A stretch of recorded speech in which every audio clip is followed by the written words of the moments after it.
Fala, galera do meu canal! Tudo bem com vocês? Evelyn? Qual é o seu nome? Eu sou Adriel. Adriel o quê? Adriel. Adriel Cauê. Quem é você? Eu sou a Evelyn. Evelyn, entendi. Bem-vindos, gente, a mais um vídeo do canal. No vídeo de hoje... Você vai ficar me imitando? Você vai ficar me imitando? Eu não vou te imitar. Ah, você já tá me imitando. Você tá muito cheio agora. Hã? Cheio de cocô. Eu não... Eu o quê? Percebendo. Eu ouvi! Ai, meu amor. A boca não. Eu ouvi que você disse que tá com cheiro de cocô, credo.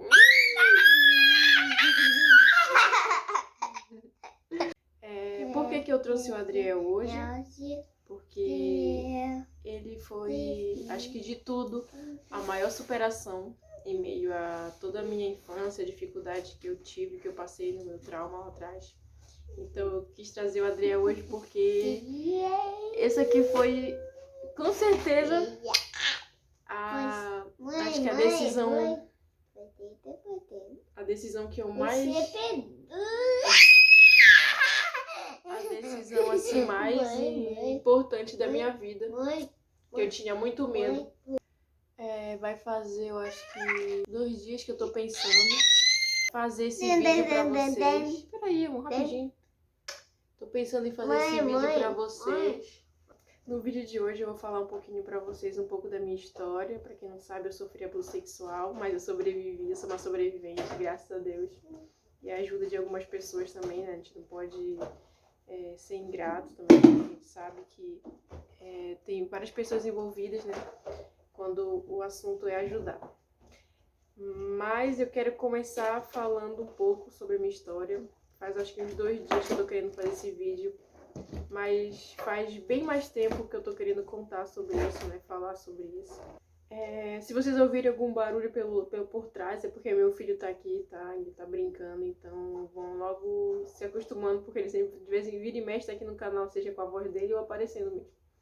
Mas é assim, sobre a minha história, né, como eu falei, eu tô tentando, faz anos que eu tento conversar com vocês sobre isso, eu tento, porque é uma situação assim bem delicada, bem complicada, e eu já aconselho você que tá passando por essa situação de abuso sexual, já passou, só comente isso, só fale isso com pessoas que você realmente confia. Eu tô expondo a minha vida aqui, a minha situação aqui, porque eu já superei a situação.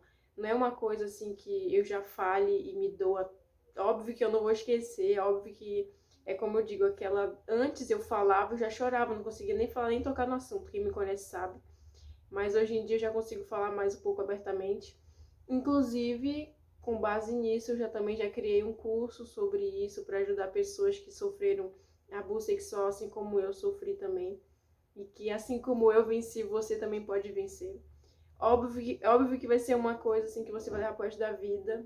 Tem os traumas, tem as sequelas que você vai levar pra vida. Mas você vai conseguir lidar melhor com isso. Vai ser vai ser um gatilho que você vai lembrar, mas que aquilo já não vai doer tanto quanto doía naquela época, sabe?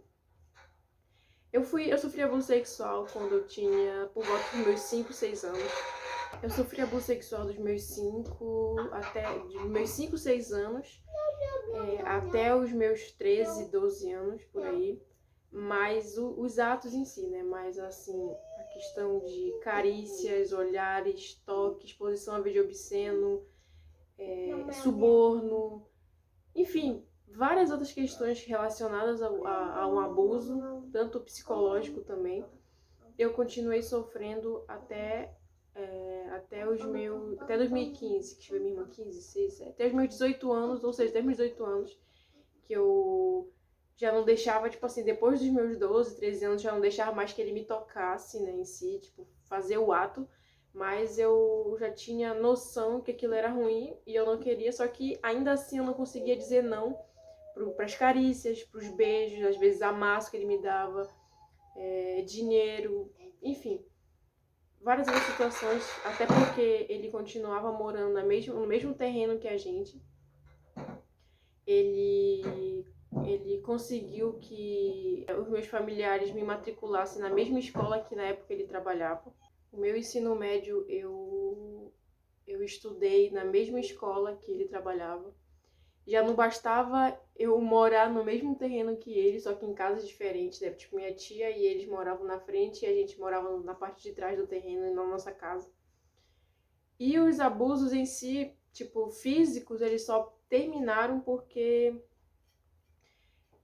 o meu padrasto veio morar na nossa casa, né, na parte de trás. Daí ele já não tinha, o cara que me estrupava não tinha mais acesso à nossa casa, então ele já não entrava a hora que ele bem queria. Ele já nem entrava mais na casa.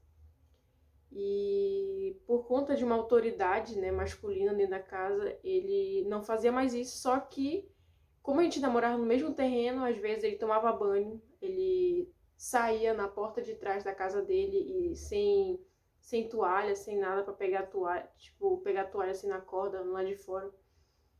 E aí tipo assim, como eu desfilava, eu tinha muito problema de autoestima, então eu resolvi desfilar pra ver se eu, tipo, sabe, voltava a viver, melhorar, porque eu tava assim, nossa, só, tipo assim, eu até hoje tento encontrar a identidade que eu tinha. Eu tento encontrar quem eu era, porque é meio assim que tudo que acontece com a gente parece que é guardado dentro de uma caixa, e é como se tudo aquilo fosse um sonho e que aquilo não tivesse acontecido. Eu só consegui contar e falar sobre isso porque eu tive pessoas do meu lado que me apoiaram, que acreditaram em mim, mas ainda assim eu contei bem tarde. Eu escondi um segredo por 10 anos, porque por medo, por achar que o meu corpo, como eu sempre fui muito avançada, né, no meu corpo, assim, pra minha idade, eu sempre achei que eu que tinha a culpa por ter tido um corpo daquele, por ele gostar do meu corpo, dele ter me tocado, por eu ter deixado, muitas vezes eu não conseguia dizer não. E isso é uma coisa assim que perdurou durante muito tempo. Só que ainda tem sequelas no meio de tudo isso. Por conta do que me aconteceu, eu não consegui me relacionar com as pessoas, com os homens, principalmente com os homens. Quando eles namoravam comigo, geralmente quando ele vinha pra parte de... Apátia. Quando eles queriam alguma coisa, geralmente eu já terminava com eles porque eu não estava pronta pra me doar, né, por completo, né, pra pessoa. Quem me ajudou nisso realmente foi o pai do meu filho aqui, o Ezequias. É o papai, né, amor? É o papai. O papai dele. Mãe. Oi. Você É o papai. perdoa. Posso terminar? E aí o pai do Adriel, né, que querendo ou não, ele que me ajudou bastante nisso. A gente teve muita dificuldade no início, assim, e ele me ajudou a superar bastante coisa em relação a... Primeiro, pra mim foi assim, acho que a maior dificuldade pra mim, eu lembro que quando a gente tentava fazer, eu lembro que toda vez que eu tentava fazer com ele, eu chorava muito, porque vinha aquele gatilho mental de estar com ele, mas estar pensando, sabe, na cena que tinha acontecido comigo. Tudo que eu fazia com o pai do meu filho, eu simplesmente... Era horrível pra mim, era um martírio pra mim. Até hoje, ainda tem algumas coisas que eu preciso superar bastante ainda. Mas pro que eu tinha, pro que eu vivia, era bem mais difícil. Eu não conseguia, muitas vezes, beijar.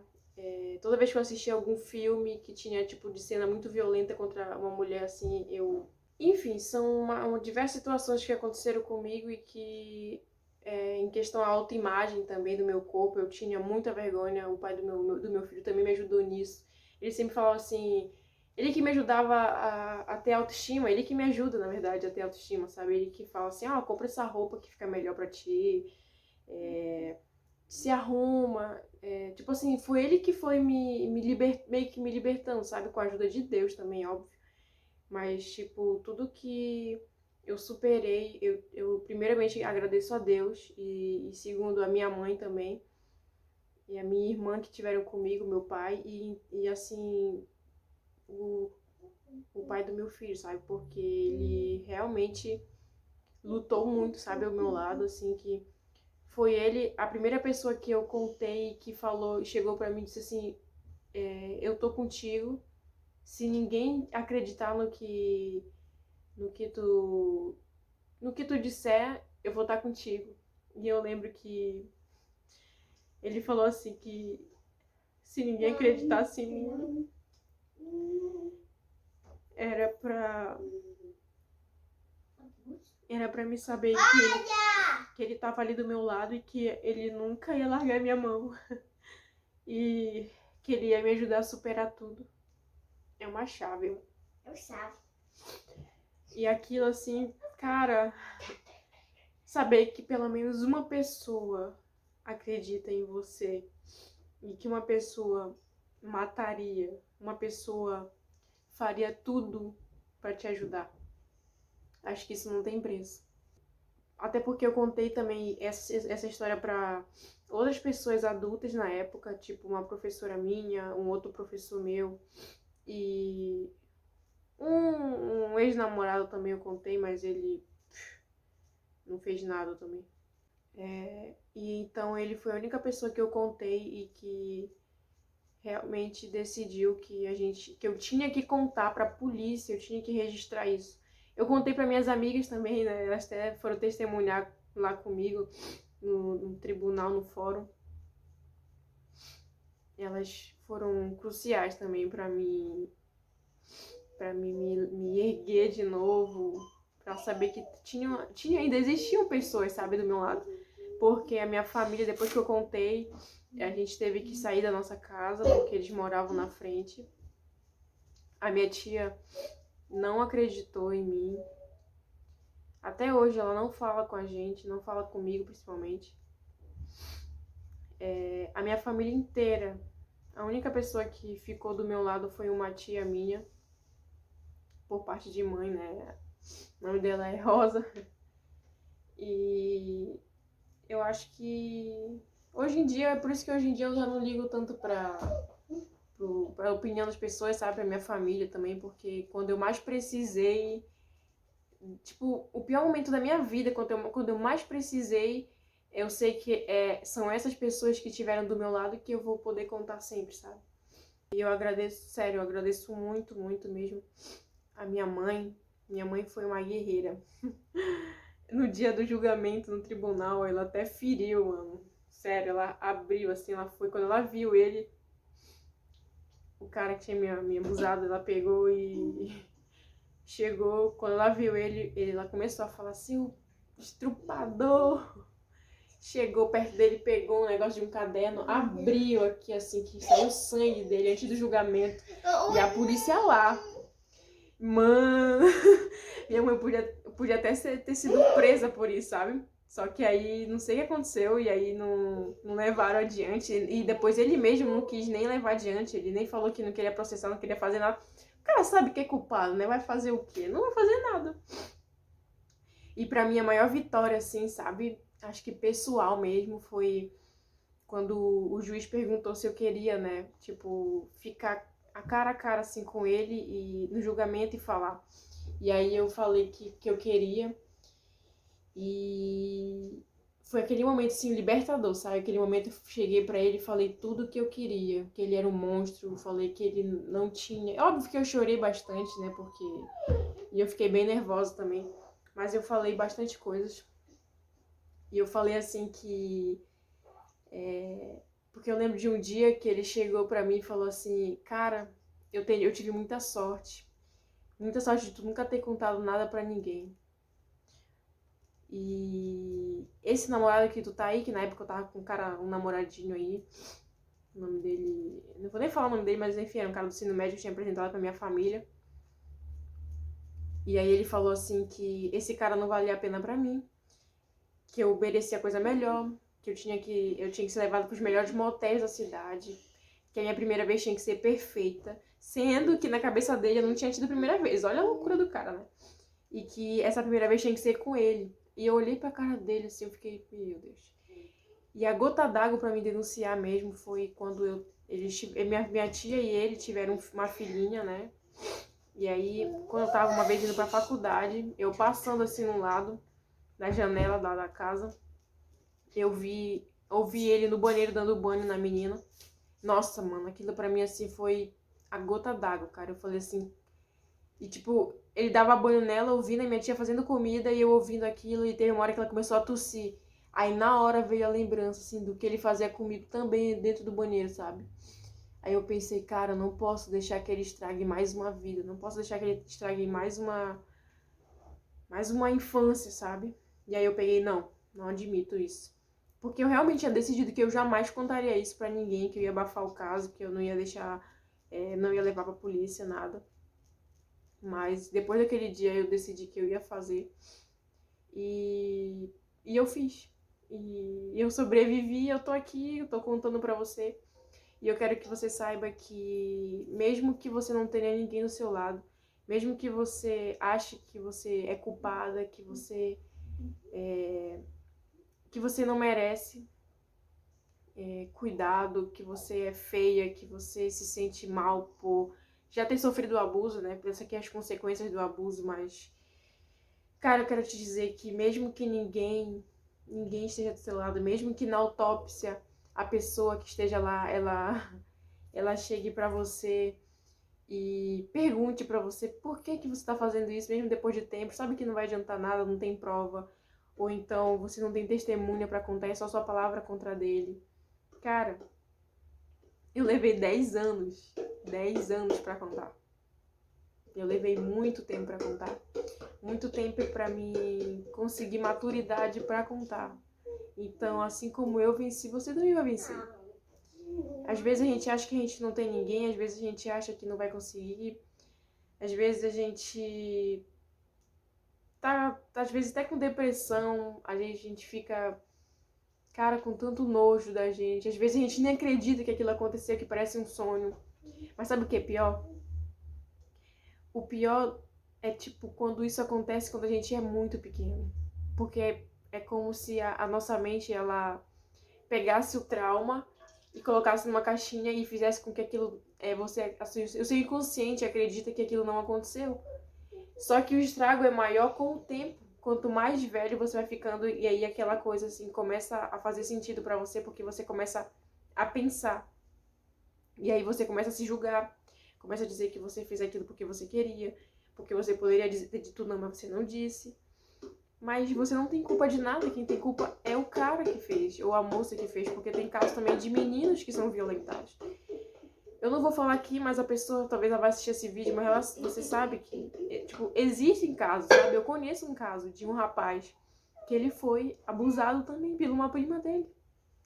E que, assim como eu também fui viciada em sexo durante muito tempo depois de eu ter feito, depois de eu ter perdido a minha virgindade, vamos dizer assim, e sendo que a minha primeira vez ainda foi também um estupro, pra piorar a situação, sabe?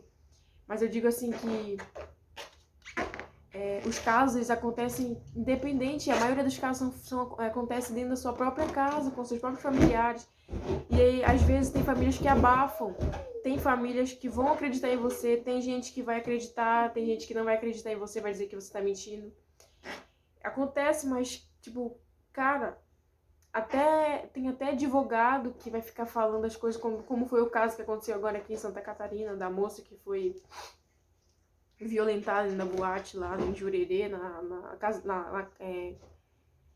lá, Café La Musique, uma coisa assim, o nome dela, eu esqueci, Mariana Ferri, né, uma coisa assim, que em pleno julgamento só tinham homens e ela era a única mulher, e o juiz não intervindo no caso dela, falando um monte de coisa. E, cara, é complicado nossa situação, sabe? Mas vocês têm que sempre acreditar em que é possível. No meu caso, por exemplo, eu denunciei, eu tive poucas pessoas do meu lado. Eu fiz, teve a audiência, ele foi condenado com 9 anos e 9 meses de prisão. Ele não ficou nem um ano na prisão. Ele foi solto por habeas corpus. Continua atuando na mesma escolinha no Brasil Novo, que é uma escola de ensino fundamental e nível médio também. Conseguiu se aposentar pela Polícia Federal, pelo Ministério do Trabalho, no caso, na verdade.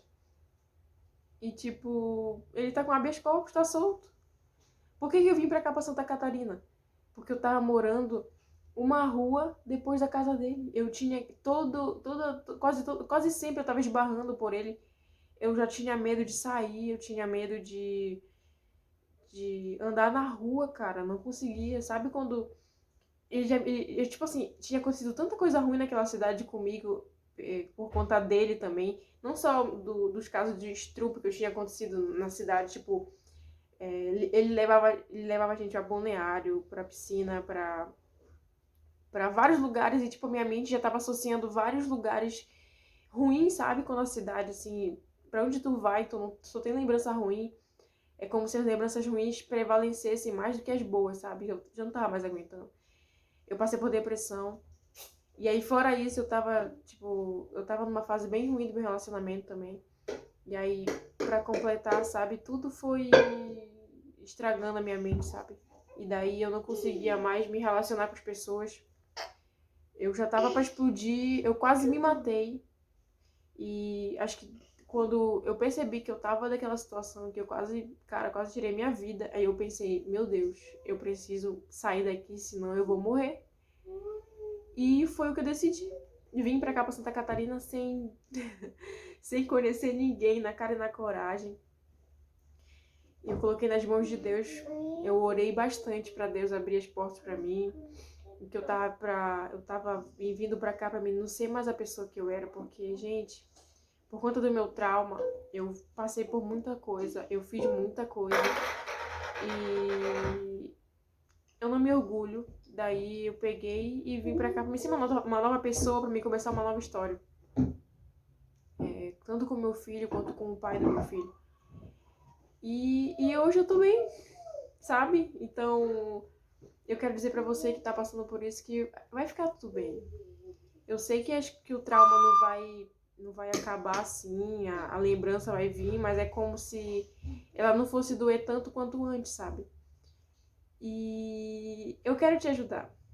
Eu vou te ajudar, eu espero que vocês que estão assistindo esse vídeo continuem seguindo aqui o canal, porque eu sempre vou estar postando mais coisas. Se vocês quiserem que um dia eu venha contar minha história aqui, comentem aqui embaixo, vão lá no meu Instagram, falem pra mim, que eu venho contar minha história.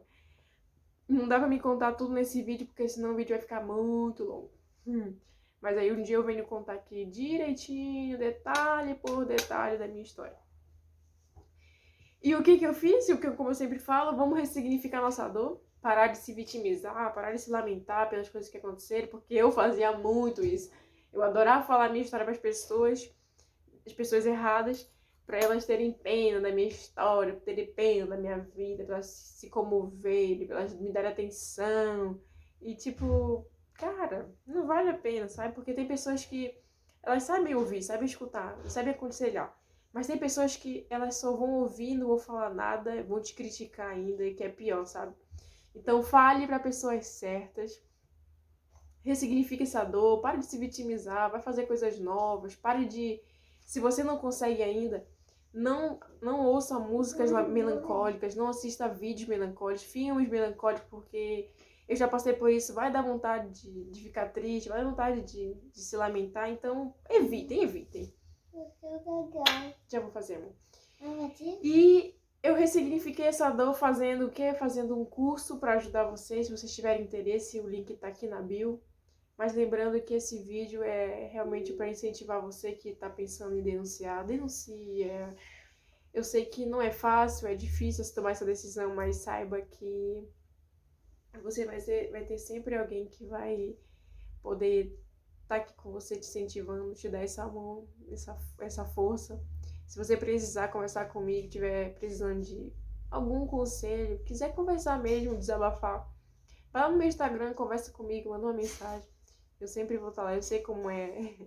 Essa fase é complicada, é difícil. É meio louco, assim, quando a gente tá tentando, né? Criar coragem pra contar, pra conversar, mas sabe que você não tá sozinho. Você tem alguém, tá? Eu espero de coração que você fique bem, que você fique melhor e...